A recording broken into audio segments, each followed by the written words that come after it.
Hey kids, it's Mr. Fly here, hope you're well, and welcome to the first bike news of 2022. Can you believe January is almost over? It's incredible. Anyway, if you're interested in what's been going on in the world of motorcycles here in the UK for the month of January 22, bit of a funny month, I've got 4 MCNs to go through. Stick around, stay tuned, let's see what's been going on.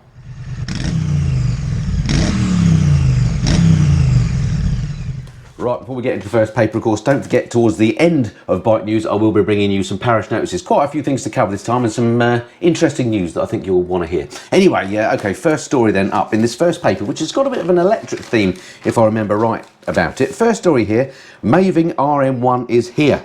So this is kind of a retro-looking electric motorcycle. Now, I haven't ridden an electric bike for a while, actually. I was quite amused by them when I first rode them. The Zero DSR was the first one I rode, an incredible bike, but very heavy and very expensive, and I came off it, which wasn't very good. If you want to see that video, go and check it out. Anyway, great, amazing bikes. If you've never ridden an electric, give them a go. Don't just poo-poo them without trying them, because the speed and the acceleration they have is amazing in most cases, but they've got a little way to go in terms of range and cost and weight, of course. Anyway, this one's a little bit different from this company called Maeving. I've never heard of them before. British-built electric board tracker offers an alternative take on urban mobility. So chances are, it says here, you've never heard of Maeving. I hadn't until I saw this article. But they're 16 strong staff and predominantly ex-Triumph, which I assume is a good thing. It's got a top speed of 45 miles an hour, so this isn't a quick one, or 28 miles an hour if you're 16. There's always somebody who wants you, isn't there? Let me just get this call, I'll be back. Right, sorry about that. That was actually Ian from Honda, so hello Ian, if you're watching. Anyway, where was it? Yes, the Maeving. Chances are you've never heard of it.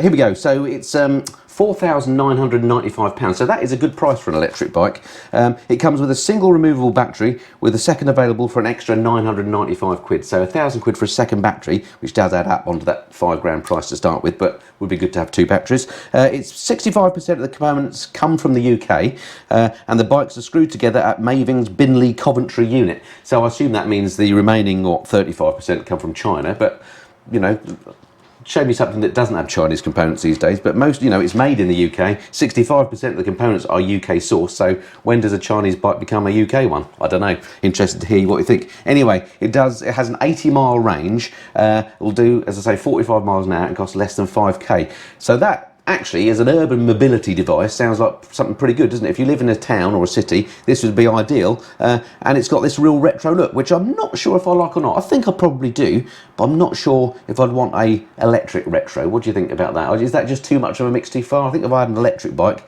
I want it to look sort of, well, actually, it'd be a little bit modern looking, I think. Anyway, so that's the first electric story of this month's Bike News.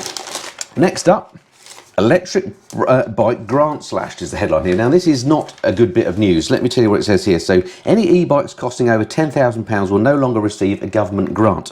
Previously, all new road-registered electrics would receive a price reduction of £1,500 or 20%, whichever was smallest, at the point of sale. This is not a way to incentivise the consumer to think electric, said Motorcycle Industry Association Chief Executive Tony Campbell. And I completely agree. So here in the UK in the past, if you'd buy electric vehicles, cars or bikes, you would get some sort of a grant, depending on you had to meet certain criteria. But in this case, £1,500 off of an electric motorcycle, that's being withdrawn. Now, we already mentioned that electric bikes tend to be expensive.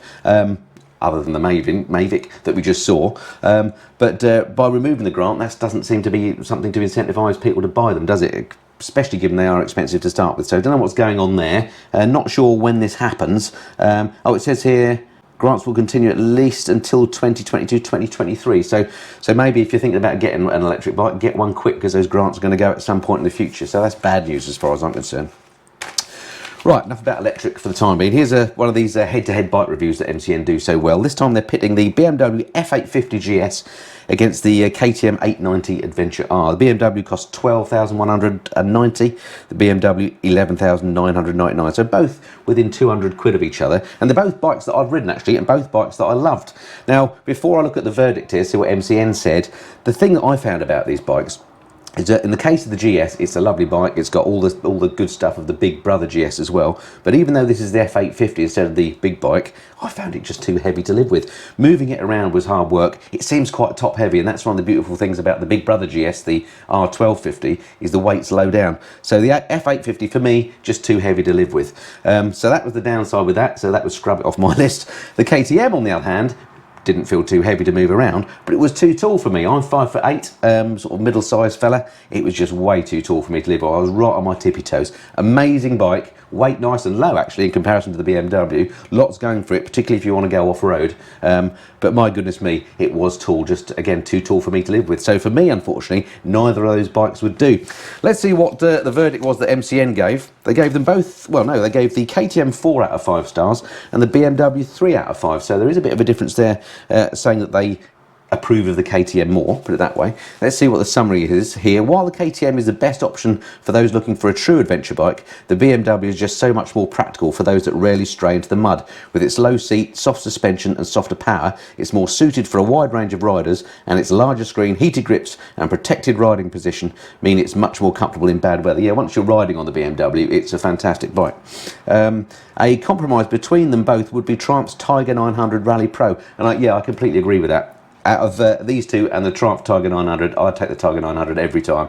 Easier to live with, not so tall, not so heavy feeling, looks good, has a good mix of facilities on it as well. I'd take the Tiger over these two any day, but you know, don't take my word for it. Go and test ride them all, see what you think. I mean, there's no doubt they're all good bikes. I've said this many times, there are no bad bikes out there these days. You just prefer some to others. This is, of course, all of this is just my opinion. Don't hate me for liking Triumphs, okay? All right, so that's the first paper. Right, next up, first story in the second paper.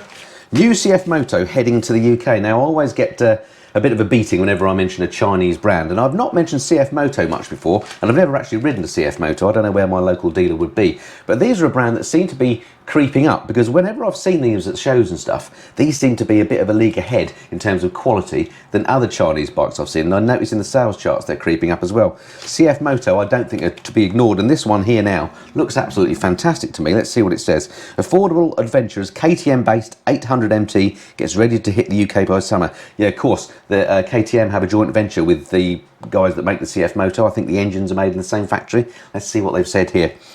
Called the 800 MT, the CFMoto bike uses the same 799cc parallel twin from KTM's outgoing 790 Adventure. The unit produces 92 brake horsepower and 65 pounds-feet of torque, so a good engine. It has a slipper clutch, cornering ABS, ride-by-wire throttle and multiple riding modes, so really well equipped. It's got cruise control, tyre pressure sensors, colour TFT dash with Bluetooth connectivity for navigation. This is all the sort of thing you would find on, say, a BMW GS. Fully adjustable KYB suspension. Fuel tank is a traditional shape rather than the large twin saddle that the KTM 790 had, although capacity is only dropped by 1 litre to 19 litres. There will be 2 versions when it arrives in the UK, the entry-level Sport and the fully loaded Touring option. As well as the luggage, the Touring model also gets a quick shifter, blipper as standard, plus handguards and spoked wheels with gold rims, which look fantastic by the way, as well as an exclusive blue paint job. And it comes with a 4-year warranty. That's pretty impressive. CFMoto say the Sport will start from around £9,500. That is a lot of bike for the money. And that's nearly a £2,000 saving over a brand new KTM 890 Adventure. There you go. I mean, that is a lot of bike for that money, isn't it? It looks good. I'd love to have a go on one of these and see how it feels, but I mean, again, I've said this before, ignore Chinese bikes at your peril. I think CFMoto are going places, and we'll see how this one sells when it hits the UK. What do you make of this new bike from CFMoto? Looks good to me. All right, next up, Soco in top 10. Electric bike firm Super Soco broke into the top 10 best selling power two-wheeler brands for November 2021, making the first 100% electric firm to do so. They outsold Suzuki, Ducati, Aprilia and Harley Davidson to take the number 10 spot. What's more, the CPX scooter was the best-selling model in its category for that month. So again, just to make the point, you know, ignore electric bikes at Peril too. They are going places. The Soco now being in the top 10 of all the bikes that are sold, incredible. We'll keep an eye on that. Right, next for this newspaper, they've pitted the Moto Guzzi V7 Special 850 against a bike that's very close to my heart, the Royal Enfield 650 Interceptor. Both retro, good value for money bikes, proper character, old school. I love both these bikes. And cards on the table, I own an Interceptor 650, although I haven't seen it recently much, but more on that later, perhaps. Anyway, let's see what MCN said about it. I haven't ridden the Moto Guzzi, by the way, so I can't really comment too much on this, but they've given both bikes 4 stars out of 5, and in their summary they've said, Enfield's Interceptor proves once again, at least in terms of value, it's the one to beat. It is amazing. It comes in at, I think it's just 6,039, the Interceptor at the moment. That's an amazing value bike, whereas the Moto Guzzi is 8,600, so significantly more than 25% more. The V7, however, thanks both to the new 853cc powertrain and the Special's wires, dials, chrome and more, is both a better, longer-legged and more characterful performer, but also a classier, more authentic and more satisfying purchase. So there we go. I think basically what MCN is saying is if you can stretch, get the Moto Guzzi. Would love to have a go on one of these and bring you my opinion of how the two compare. I've already, you know, said that I'm an Enfield fan, but yeah, the Moto Guzzi does look nice, I must say, and the Special 850, it just looks lovely. So I'm going to see if I can find out if I can borrow one of these from somewhere. Not sure how I can do that, but leave that with me. Hopefully we'll see a review of the Moto Guzzi V7 Special on the TMF channel at some point soon. All right, last story here. I could not go through this paper without mentioning this, because this is another bike that's close to my heart. Louder and prouder, Honda up the loudest, luggage space and luxury with the latest Goldwing. So here we are, this is the Honda Goldwing. This is the DCT Tour 2022 model. Again, cards on the table. I'm unabashed Goldwing fan. I have a 2019 Honda Goldwing DCT Tour. I absolutely love it. There's been some upgrades. Now I think MCN have made an error here actually, because all the upgrades they talk about here I think were actually in the 2020 bike, but it might be that only applied for the US and now that's reached Europe. I don't know. Anyway, let's see what they say. So with new speakers, the wing stereo is louder and clearer.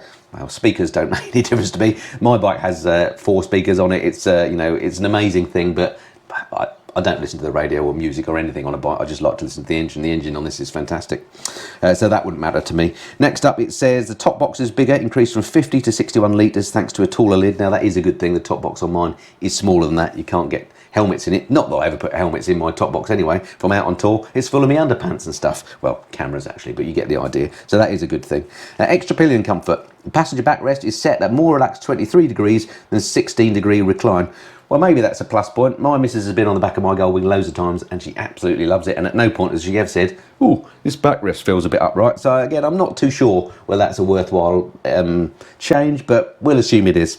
But anyway, what has Michael Neves, my favourite MCN road tester, said about it? So he says it's the same Goldwing that we've come to know and love, outrageously over the top, unapologetically expensive, delightfully built and loaded with toys. Beneath the glitz and glamour, it's still a magnificent tourer that's surprisingly sporty and keeps getting better the longer you ride. Could not agree more, Michael. I absolutely love the Goldwing. I never thought I'd say that. People that have never ridden a Goldwing don't get them. Have a go on this new one from 2018 plus. They changed the bike completely and it has become an absolutely amazing bit of kit. I am a full Goldwing convert. I've been riding mine so much during this winter. It's been incredible. I've also been cleaning it a lot because it's been pretty scuddy weather of late, but yeah, what a bike. Brilliant thing. If you get the chance to ride one, have a go. They are expensive though. Currently it says here £31,599 for the DCT Tour version. There are cheaper versions available, but you're still going to be shelling out over 20 grand if you want a new one. But if you want the best touring bike you can get, in my opinion, there is no better than the Honda Goldwing. What an amazing bit of kit that is. All right, next paper. Don't forget, we've got Parish Notices coming after I've gone through the next paper, some stuff I need to tell you. All right, first story here. Brough, get tough. Desert-inspired 50k plus Lawrence Nefud adds scrambler style to top spec retro. Now, this does look good, but it is expensive. It's one of these sort of artisan bikes, really. The Lawrence Nefud is based on the Lawrence Roadster, apparently. This latest offering uses the same 99C 102 brake horsepower liquid-cooled V-twin. It has a titanium frame and novel Hossack Fior style front suspension. Never heard of Hossack Nior style front suspension, but looking at the picture here, it looks sort of girderish, or a bit like the front of one of those aerial motorcycles. It's that kind of deal anyway. It's not your standard forks. Probably limits fork dive, that sort of thing. Don't know. Looks like it might be a bit of a heavy front end, but it certainly looks interesting. It's got a scrambler styling, an upright riding position with higher trail style bars and lower pegs, new wheels with semi-knobbly Michelin Anarchy Wild tyres, twin side mounted high-rise exhaust, which look absolutely beautiful by the way, black tack chassis components, bash plate, fly screen, protective headlight grille, as well as special rust red paint job inspired by desert sand apparently. Despite its scrambler style, however, we don't expect many Nefuds to venture into the dirt. Now I imagine they'll just sit in people's living rooms, with just 188 Lawrence models being built at the facility in Toulouse, France, costing 66,000 euros, which is £52,000 a piece, and with the Nefud likely to be even more exclusive.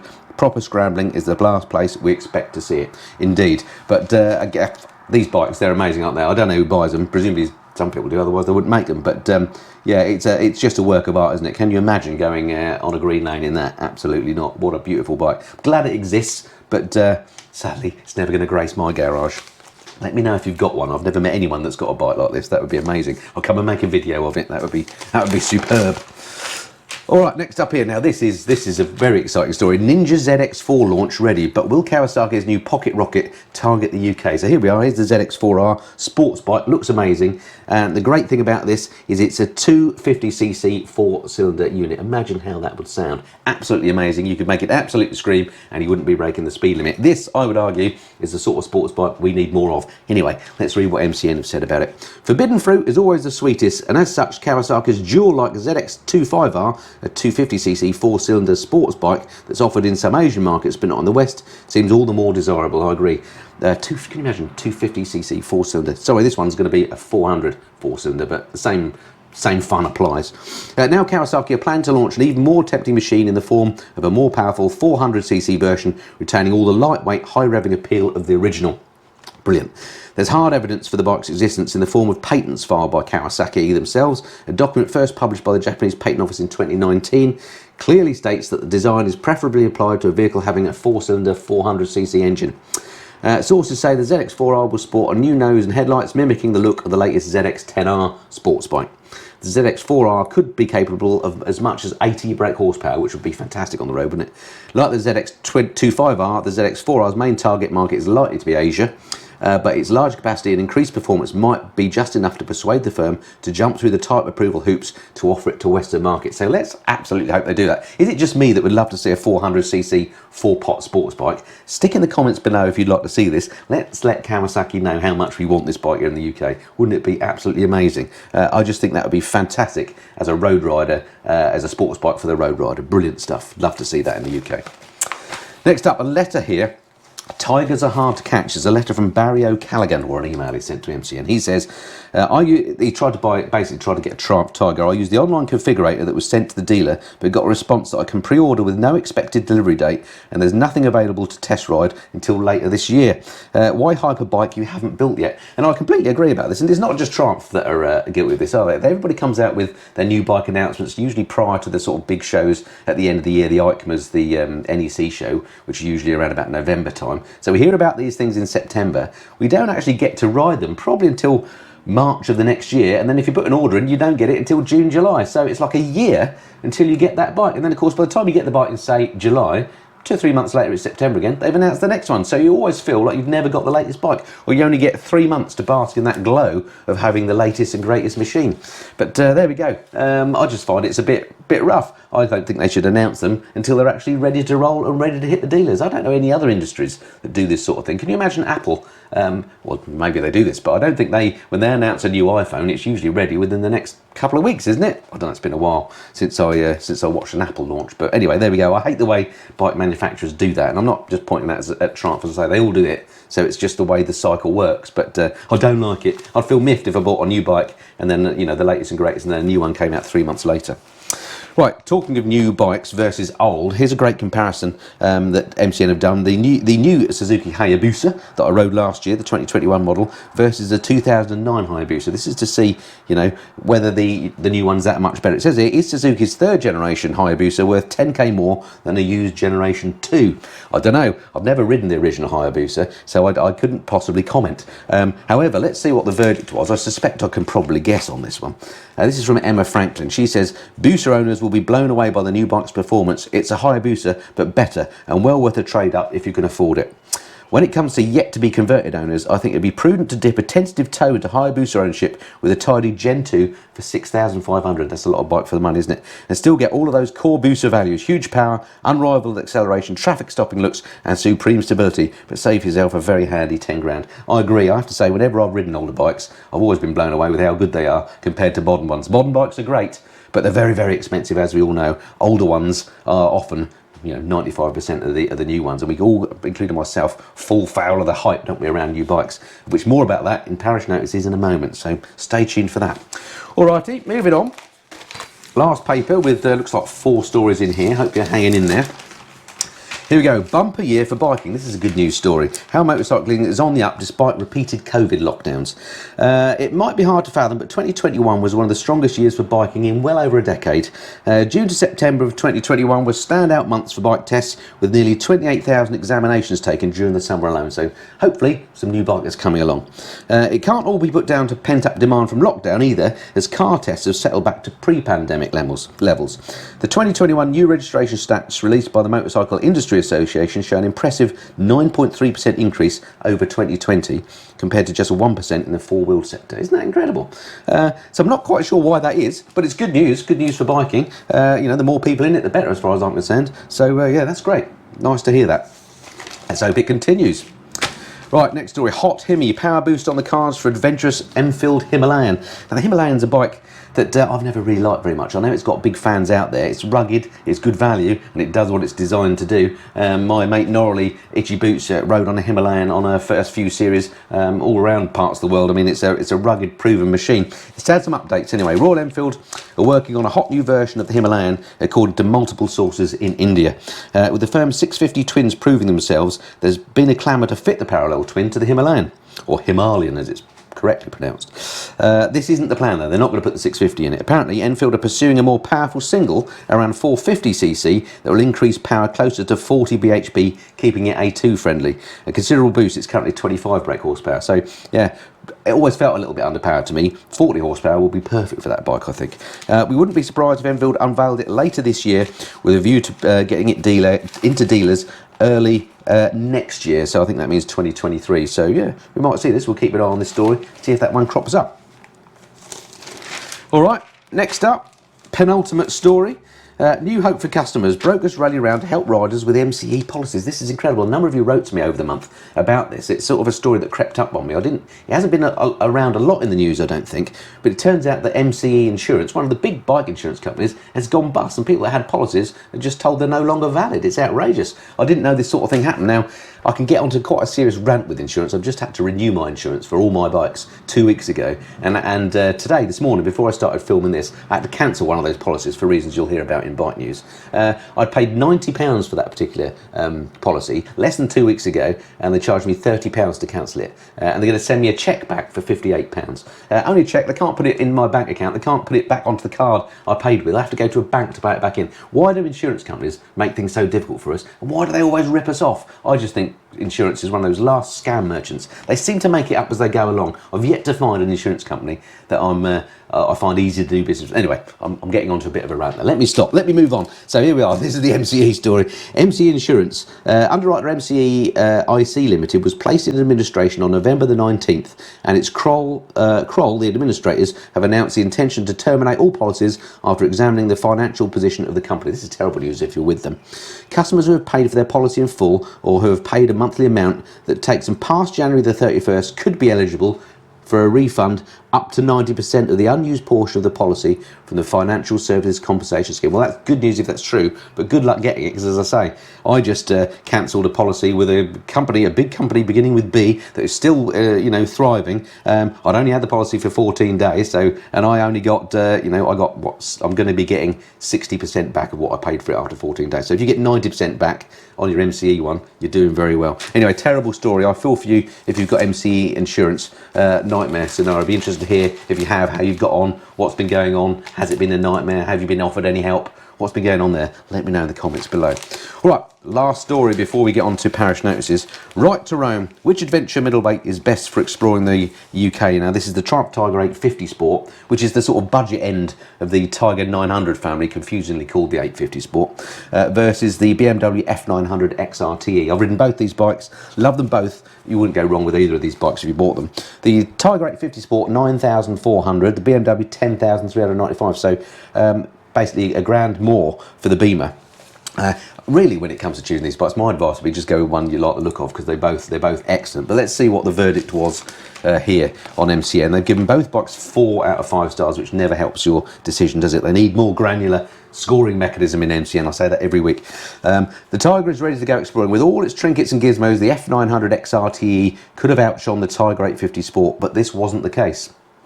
Although the BMW is a more fun machine to ride on B roads where agility takes precedence, the Tiger was never far behind, and when we switched to flowing A roads, it proved a considerably more relaxed machine. So interesting. So in the text, it seems like they prefer the Tiger, and it's £1,000 less. I must say, if I was in the market for one of these bikes and I was going to buy one of them, I would probably go for the Tiger. I found that 850 brilliant when I recently rode it. I'll put a link in the corner. Is it that corner? No, it's that corner, isn't it? I think for the reviews I did of the 850. Go and check that out. And if you're in the market, I think it's definitely one worth checking. The BMW is nice as well, by the way. It's got a lovely TFT on it in particular. I'm not sure I quite like the looks of it. I'm not too sure about that, but anyway, maybe test ride them both. Don't take my word for any of this. All right, that's it for the papers. Let's crack on with a bit, or rather, that means, I nearly forgot, that means it's time for...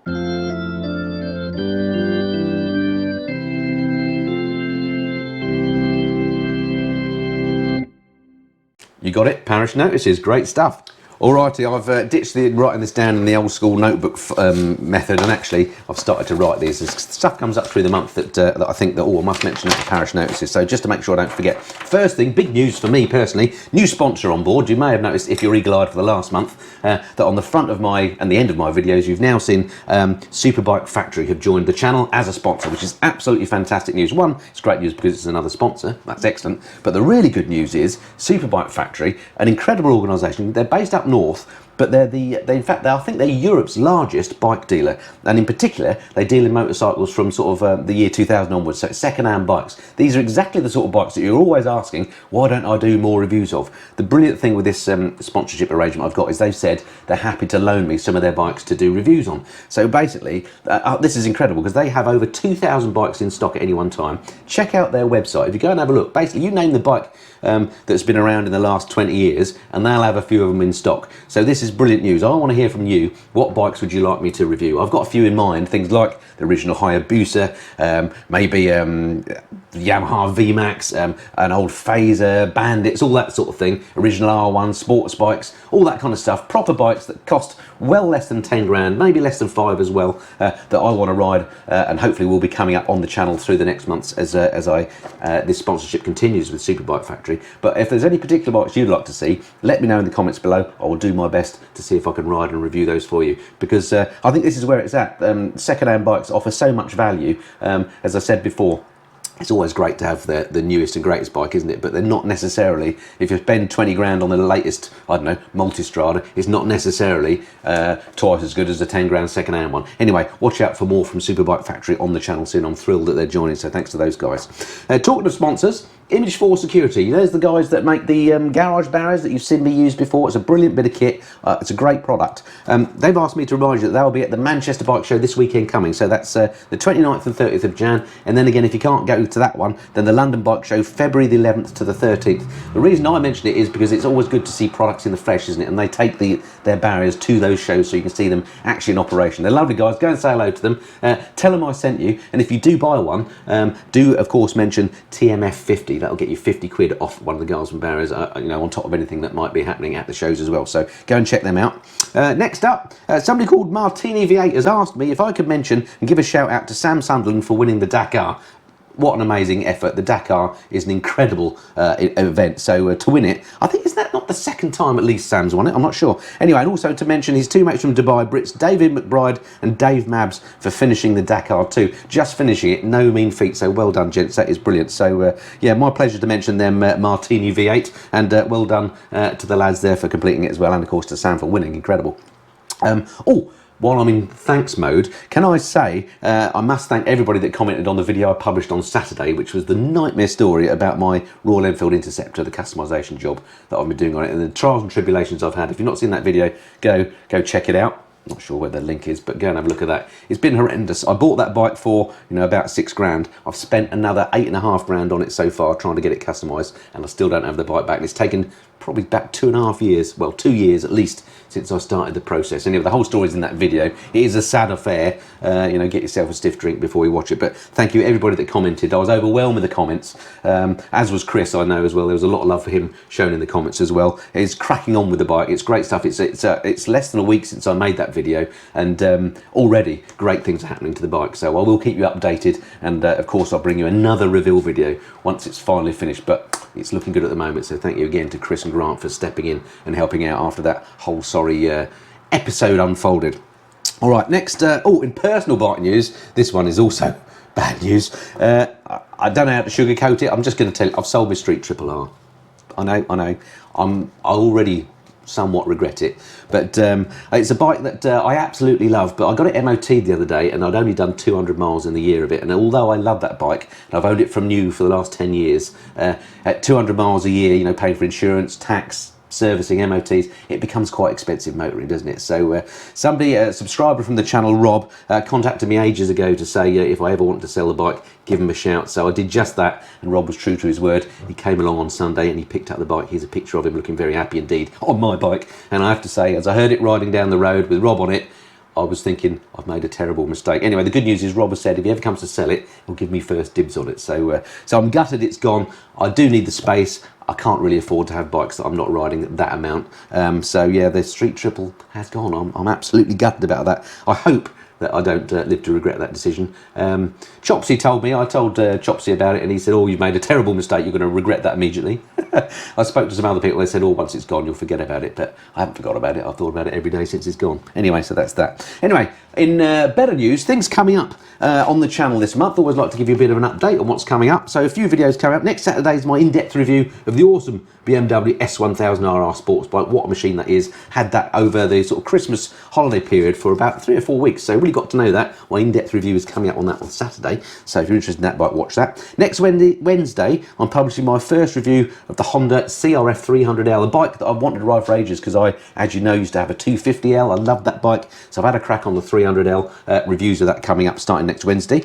I've got my first ride on the new Suzuki GSX-S 1000. That's coming up too. Look out for that. I've got a lessons learned video because I've owned my Goldwing now for over a year. So I thought it was time I gave you a bit of an update on all the lessons I've learned about the Goldwing as well. So that one's coming up.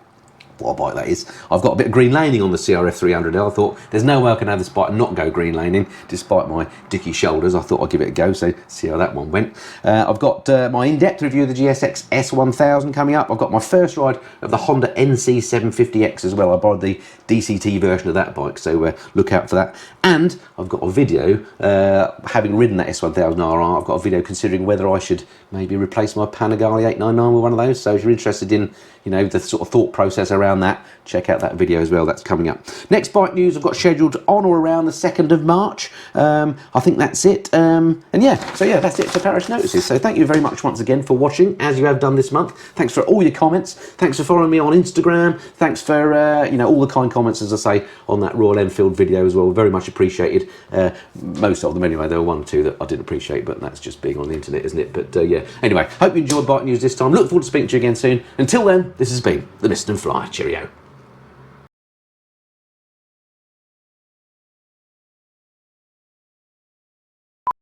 Anyway, I've got 4 newspapers to crack through, as ever. Grab yourself a brew. This could be a bit of a long one. Let's do that again.